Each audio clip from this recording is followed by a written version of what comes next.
It was a chilly Friday night, and I had just gotten my driver's license.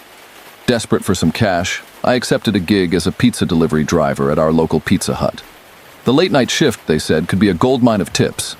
But what they didn't mention was the unnerving darkness that awaited me. As I cruised down dimly lit streets, my car's headlights pierced through the inky abyss. The night was unsettlingly quiet, the only sounds being the faint hum of the engine and the occasional rustle of leaves in the wind. My destination was an unfamiliar address on the outskirts of town, and the GPS led me to a desolate, run-down house that sent shivers down my spine.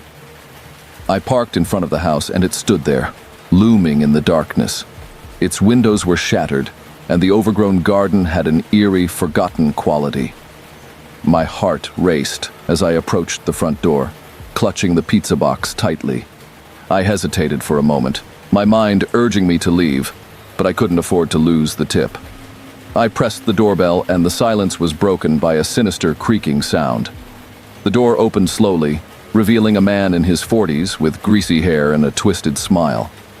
His eyes gleamed with an unsettling intensity. "Late night pizza, eh?" he said in a voice that sent chills down my spine. I handed him the pizza, and he handed me the money. The bills felt damp, and I quickly counted them, eager to leave this place. But as I turned to go, he grabbed my arm with a grip like a vice. "Wait," he whispered. "I have something for you." He led me inside the house, and I reluctantly followed, my heart pounding in my chest. The interior was even more disturbing than the exterior. Old, moldy furniture, bizarre symbols on the walls, and a putrid smell that clung to the air. He gestured towards a table, and my eyes fell on a worn-out photograph. It was a picture of me delivering a pizza in the same room, but I had never been here before. My confusion quickly turned to horror as I realized the person in the photograph was wearing the same Pizza Hut uniform as me. It was a picture of me, as if I had been here before, delivering the same pizza, in the same room.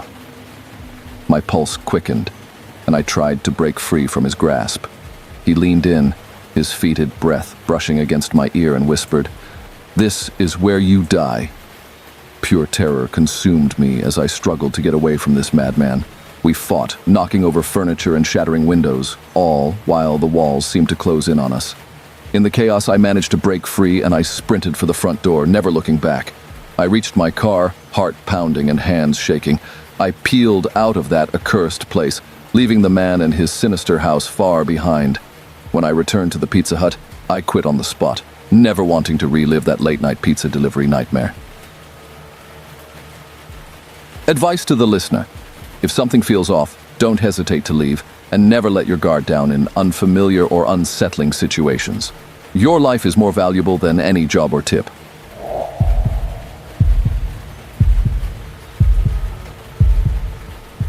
I had delivered countless pizzas, but nothing could have prepared me for what happened that fateful night. It was a gloomy evening. Rain drizzled relentlessly, and darkness blanketed the road ahead. I navigated my rusted car along the winding, desolate path that cut through the thick woods, pushing through the heavy fog that clung to the trees like spectral fingers. My destination was a remote house nestled deep within the forest. A delivery to this secluded place was rare, and my instincts screamed, "This isn't right." The map led me down an eerie road, the trees looming like silent sentinels, as if they were guarding some dreadful secret. The house emerged from the shadows, a dilapidated structure, partially hidden by the overgrown vegetation. I parked my car and hesitated, my heart pounding in my chest. The gate leading to the front door was padlocked. I couldn't shake the feeling that something was terribly wrong. I decided to call the customer to confirm the address. The voice on the other end was raspy, barely audible, and sent shivers down my spine as it muttered, "I'm expecting you. Come in." The line went dead, leaving me with a sense of dread that clung to me like a cold, clammy shroud. I gathered the pizza and reluctantly approached the front gate. The padlock hung menacingly, like a forbidding omen. With trembling hands, I unlocked it and stepped onto the cracked concrete path leading to the house. The porch light flickered, casting eerie shadows on the decaying walls.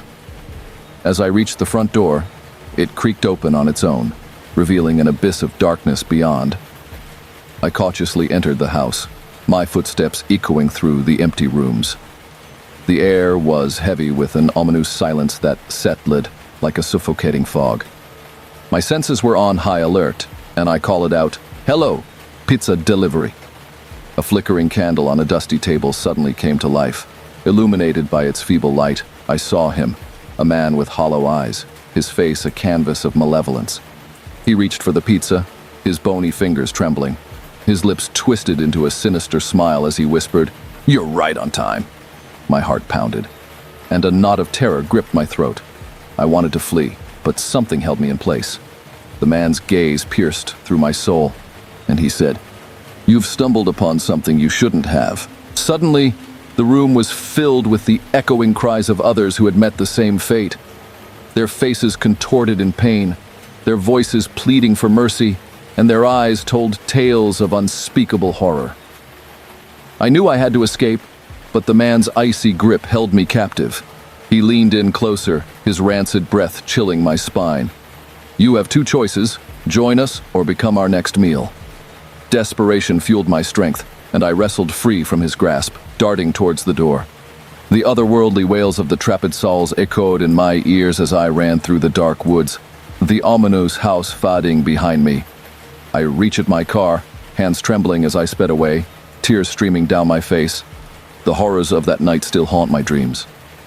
My advice to you, dear listener, is to trust your instincts. If something feels wrong, don't ignore it. Stay safe and always prioritize your well-being, even if it means abandoning a delivery. For in the depths of the unknown, there are terrors beyond imagination, waiting to ensnare those who dare to tread where they shouldn't.